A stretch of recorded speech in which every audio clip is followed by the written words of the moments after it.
Good morning. Magandang umaga po. There is a new announcement from Harry Roque this morning. Vaccination will now be required in the Philippines. Stay with me. That's what I'm going to show you.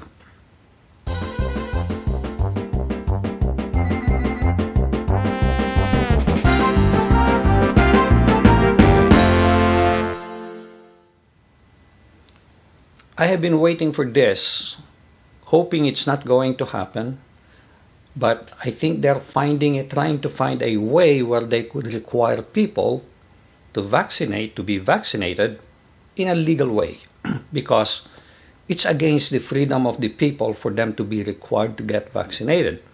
So they came up with a policy within the law that allows them to require people to get vaccinated.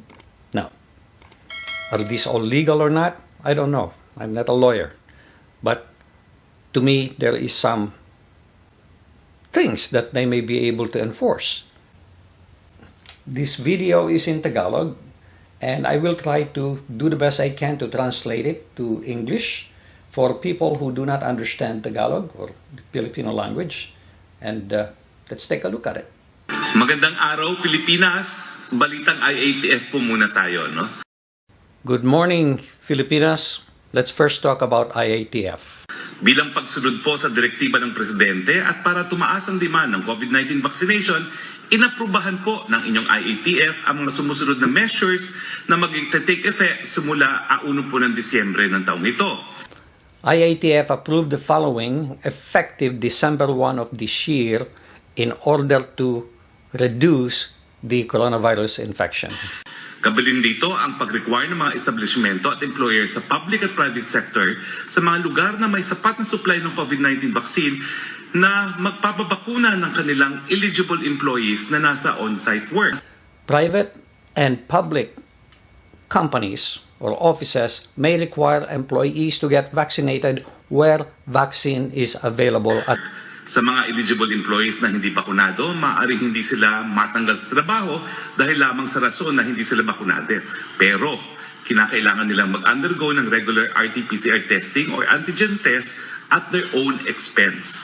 People who are not vaccinated are allowed to work, but they will need to provide PCR tests at their expense.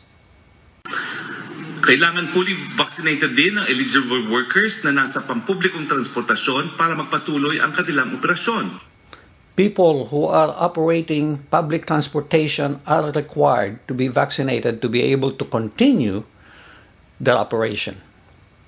Maaari namang tanggihan ng public and private establishments ang pagpasok o pagbibigay serbisyo sa mga nananatiling hindi bakunado o sa mga partially vaccinated kahit na sila ay eligible naman for vaccination.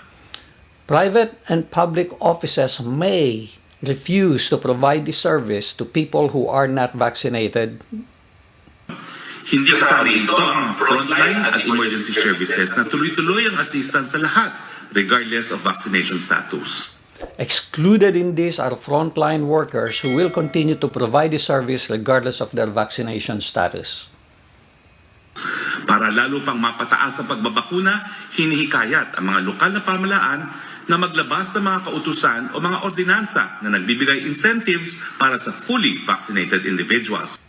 Public offices are encouraged to come up with ordinance in order to encourage people to get vaccinated. Para naman sa business establishments, maaari silang mag-require ng proof of vaccination bago payagan ang mag-individual or entities na mag-undertake or mag-qualify sa ilang activities. Private establishments could also require vaccination for them to provide this service. Isa pang measure ay hindi pagmarka ng absent sa lahat ng workers na mababakunahan sa oras ng trabaho basta magpakita lamang ng proof ng confirmed vaccination schedule. Kaugnay ng lahat na ito, tanging medical clearance na galing sa Government Health Office o birth certificate ang magsisilbing sufficient at valid proof of ineligibility for vaccination. People may not be marked absent from work provided they can give a proof that they are already scheduled for vaccination. Hinihikayat din ang mga ahensya ng pamahalaan na magpapatupad ng mga measures na nagbibigay prioridad sa fully vaccinated individuals availing of government programs and services. Offices are encouraged to provide incentive for people to get vaccinated. There you have it, guys. I guess the government has a right, companies have a right to require certain things from their employees, I guess. So that's what they implemented, because they cannot just mandate that everybody will need to get vaccinated or else I'll put you in prison or something like that. They cannot do that. So they did what they are allowed to do.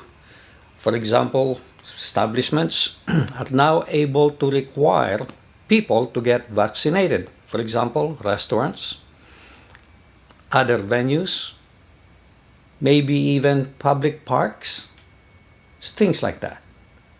This is a practical way for them to enforce vaccination. And I'm against it because although I'm fully vaccinated, I do want to respect the people's choice to get vaccinated or not. If they want to be protected, they should go for a vaccine. If they want to refuse for whatever reason, whether it's religious reason, medical reason, or whatever, that should be their choice.